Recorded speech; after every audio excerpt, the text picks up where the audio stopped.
안녕하십니까, 이의영입니다. 말이 통하는 나 만들기 프로젝트 동굴에서 광장으로. 네, 오늘 또 이렇게 말하라 5번째 시간입니다. 계속해서 우리는 우리의 세치혀를 어떻게 잘 사용할 것인가에 대해서 이야기를 나누고 있죠. 예, 오늘은 어법에 맞게 말하라에 대해서 말씀드리겠습니다. 표준어 이런 것은 뭐냐 하면요, 모든 사람이 약속한 언어의 기준이거든요. 그러니까 가급적 표준어를 말하는 게 좋습니다. 그렇다고 사투리를 쓰는 것이 잘못됐다는 것은 아닌데, 소통의 효과라는 면에서는 표준어를 사용하는 것이 좋죠. 그리고 이제 우리가 우리말에 이 존대어라는 게, 경어라는 게 있는데, 이 경어가 요즘 잘못 쓰여서 굉장히 문제가 되고 있습니다. 수동태보다는 능동태를 써야 되겠고 등등. 오늘 어법에 맞는 말하기에 대해서 말씀드리고자 합니다. 여러분 한국 사람이시니까요. 우리에게 이제 훈민 정음이 있는데, 여기에 나와 있는 한글 자음의 이름의 그 정확한 소리를 여러분 낼 수 있나요? 기역, 이응, 디귿 뭐 이런 걸 의미하는데요. 제가 대학생들한테 이거를 해봤더니요, 만점 나오는 학생이 거의 없더라고요. 그만큼 어렵다는 뜻도 되고요. 한편으로는 우리가 우리의 그 글자에 대해서 좀 관심이 적다 이렇게 볼 수가 있어요. 만약에 제가 영어를 여러분에게 말씀드립니다. 뭐 철자가 틀렸다든지 발음이 틀리면 저에 대해서 좀 상당히 과도하게 지적하실 것이고, 저 자신도 그에 대해서 굉장히 과도하게 창피해하는 그런 것이 있을 겁니다. 근데 우리 글자 이름에 대해서 정확하게 모르는 것, 우리말 단어를 잘못 사용하는 것은 좀 관용이 좀 있다고 그럴까요? 그런 게 있어요. 이건 사실 우리 다시 한번 생각해 볼 점입니다. 제가 보기에는 왼쪽에 있는 자음보다도 오른쪽에 있는 자음이 좀 어려운 것 같더라고요. 제일 밑에 있는 것. 하나, 둘, 셋, 넷. 한 4개 정도는 굉장히 많이 틀리는 걸 볼 수 있습니다. 여러분 어떻게 키, 읍, 기역, 티귿, 티읕, 피읍, 피읍. 그럼 제일 마지막 건 어떻게 읽어야 되나요? 여기 4개가 제일 그 많이 틀리는 부분인데, 잘 알아두시면 좋겠습니다. 자, 이렇게 됩니다. 키읔이 맞고요. 키읒이 맞습니다. 피읍이 맞고요. 근데 제일 마지막에 있는 걸 못 읽어요. 제일 마지막. 자음의 제일 마지막에 있는 거. 제가 이제 들어보니까 희응이라고 있는 사람이 있고요. 희읒으로 읽는 사람이 있어요. 이건 이제 히읗에 대해서 우리가 좀 공부를 해봐야 돼요. 희읒이 맞습니다. 희읒.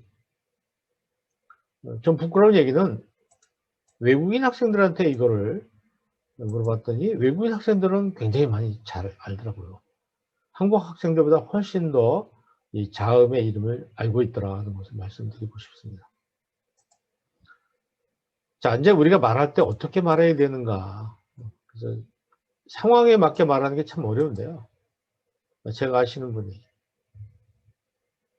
교수님 수고하세요. 저한테 여쭤보신 분, 저희 나라가, 저희 학교가 뭐 이런 말 많이 하잖아요. 근데 이제 존대를 표현하는 부분을 어디다 붙이느냐가 제일 중요한 거거든요. 제가 아시는 분, 제가 아시는 게 아니죠. 제가 올라가잖아요.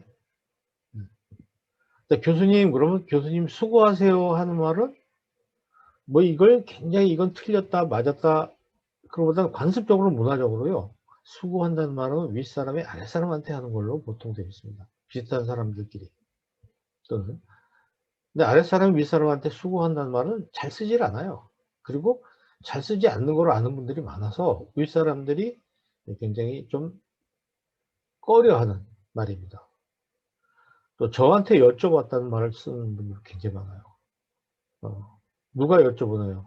제가 그 사람한테 여쭤봤다고 하는 거죠.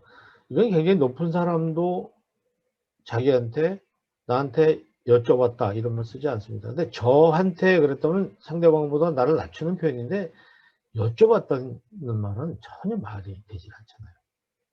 저한테 물어보신 분. 이렇게 해야 되겠죠? 또 저희 나라, 저희 학교.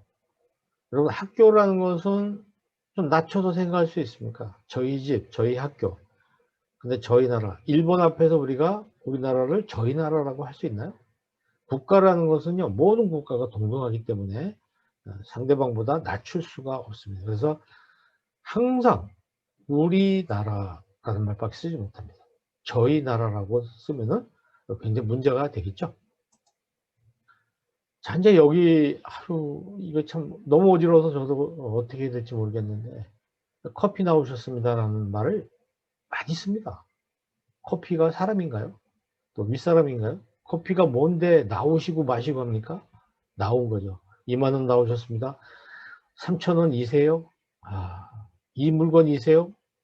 50% 세일이세요? 3,000원에 2개 가져가시는 거세요? 도대체 이런 것들이 어떻게 해서 나온 것인가?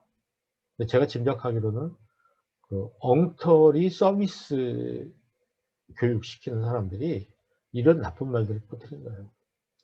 국어를 잘 알지 못하는 분들이 그냥 무조건 쉬었다 이런 말만 집어넣으면 이게 무슨 높임말 같이 되는 줄 알고 했는데, 그래서 한 번은 제가 커피 나오셨습니다 하길래, 그것도 뭐 인천공항에서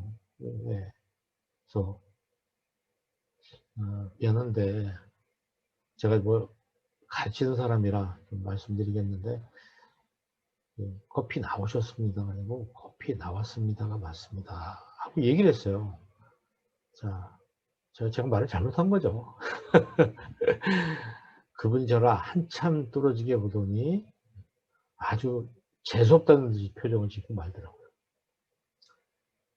또 우리 학생들한테 여러분들이 가서 아르바이트를 하더라도 이런 말 쓰지 말고 젊은 사람들이 바르게 배운 사람들이 해야 된다 그랬더니, 커피 나왔습니다 그러면 기분 나빠하는 손님들이 있다는 거예요. 왜 반말을 하냐고, 높여주지 않느냐고, 그런 사람이 있다는 거예요. 참 굉장히 어려운 문제입니다. 또 청중 앞에서 내가 이런 사람들이 있어요. 참, 저는 이게 정치인들 중에서도 뭐 있어요. 뭐 여러분 대선 후보에서 나왔던 사람, 뭐 인터뷰를 한다든지 사람들 연설할 때도 제가란 말 쓰지 않아요. 내가 뭐 이렇게 얘기해요. 정말. 그것도 여러분들 자기 이름을 정확하게 준답시고 김자, 철자, 숫자입니다로 자기 이름 말해준 사람이 있어요.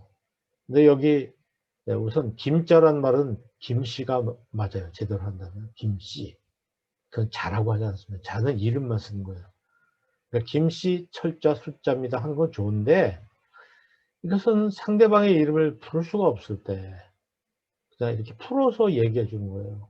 그러니까 내가 내 이름을 할 땐 김철수입니다 이래야 되는데, 김자 또는 김씨, 철자, 숫자입니다 이렇게 말한다는 것은 뭐라 그럴까요? 참 웃기는 거죠. 이걸 아는 사람 입장에서 볼 때는 참 별사람 다 있다 이렇게 볼 수 있습니다. 우리가 이제 언어가 이게 틀린 말인데도 관용적으로 쓰이면 표준말로 이렇게 만들긴 하는데, 옆자리 있으세요 같은 것도 외국 사람이 참 배우기 어려운 자리 있잖아요. 있으면 네 있어요. 그러면 자리에 있으니까 앉아야 될 거 아니에요. 근데 옆자리 있다는 얘기는 누군가 임자가 있다는 말이 이렇게 빠진 말이잖아요. 앉아도 될까요? 이렇게 말을 바꿔야 된다고 생각합니다. 저는 이의용이라고 합니다. 이런 말 많이 하는데, 특히 그 20대 젊은이들이 이런 말을 많이 써요. 사실 좀 연세 많으신 분들이 쓰는 말이죠. 저는 이의용입니다 이렇게 말해야지, 저는 이의용이라고 사람들이 말합니다. 그것이 바른 자기 표현법이 아니라고 봅니다. 그 밖에 뭐 남편을 오빠라고 부른다든가, 음식점에서 직원을 이모, 아가씨 이렇게 부른다든가, 옷가게에서 손님을 언니라고 부르고 관공서에서 어르신은 아버님, 어머님 이렇게 부른단 말이에요. 그런 아들, 딸을 둔 적이 없는데 저도 관공서에 가면 여기저기서 아버님, 어머님 부른다는 거. 이런 것은 우리가 되기가 어려운, 표준화할 수 없는 말들이에요. 이런 거는 빨리 바꿔줘야 되겠습니다. 그래서 이제 외국인들도 우리나라 말을 쉽게 배울 수가 있겠죠. 뭐 이건 세계인 것 같아요. 물론 이제 기억이 나빠서 옛날 생각을 할 수도 있겠죠. 눈앞에 있는 거라면 3개인지 4개인지 2개인지 알 수 있잖아요.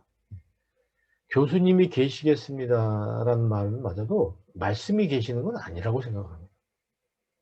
제 말씀은 이런 뜻입니다. 말씀이라는 것도 말을 높이는 거니까 자기가 자기 얘기를 말씀이라고, 자 이게 저의 말씀입니다, 이렇게 할 수는 없잖아요.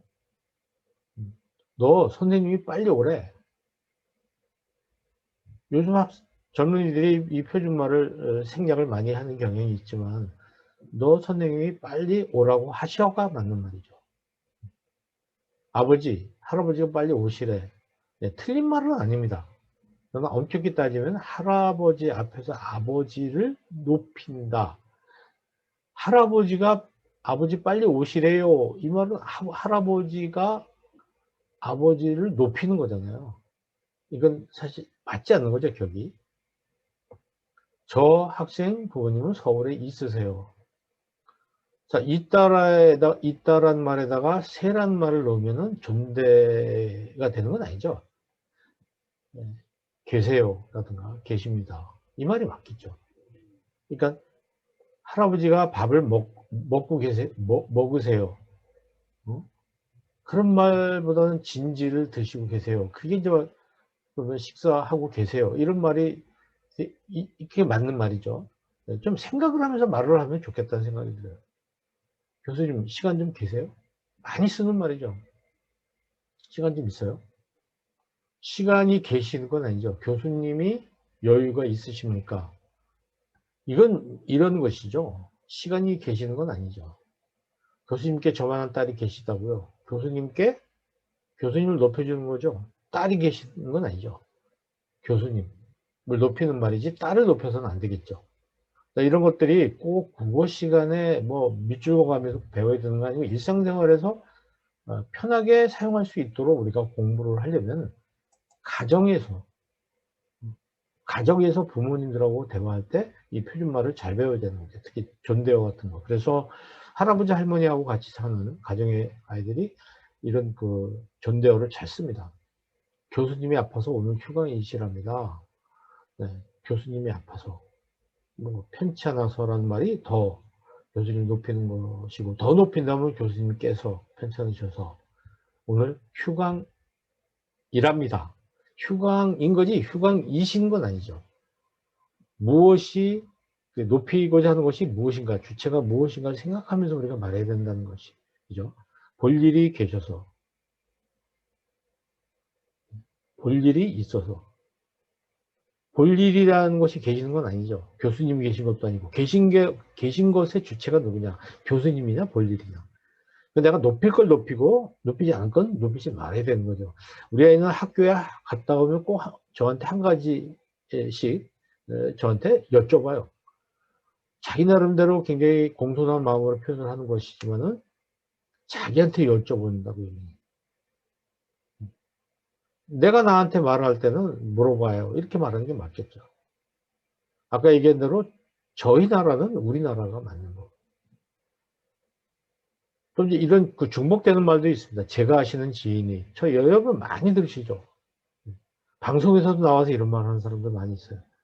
아는 걸 지인이라고 그럽니다. 아는 사람을 지인. 그러니까 아시는 말이라는 저의 지인이 이렇게 하든가, 제가 아는 분이 이렇게 되죠. 아신다는 건 제가 아시는 거예요? 사람들 앞에서 나를 높이는 거 아닙니까? 저희 아이들도 이제 우리말로 이름을 지어줬는데 한글 이름이라고 얘기하는 사람들이 많이 있어요. 한자가 없는 순수한 우리말. 한글 이름이 아니죠. 한글은 외국어도 한글로 표현할 수 있는 거예요. 로버트도 한글 이름이죠. 로버트 한글로 쓰면. 우리말 이름이거든요. 우리말. 그래서 우리 이 방송 들으시는 분들은 좀 바르게 언어를 사용하면 좋겠다, 이런 말씀을 좀 드립니다. 특히 젊은 분들이 이런 부분에 대해서 많이 관심을 좀 가져주시면 좋겠습니다. 말이 잘 통하는 나 만들기 위해서 노력하시기 바랍니다. 다음 시간에 뵙겠습니다.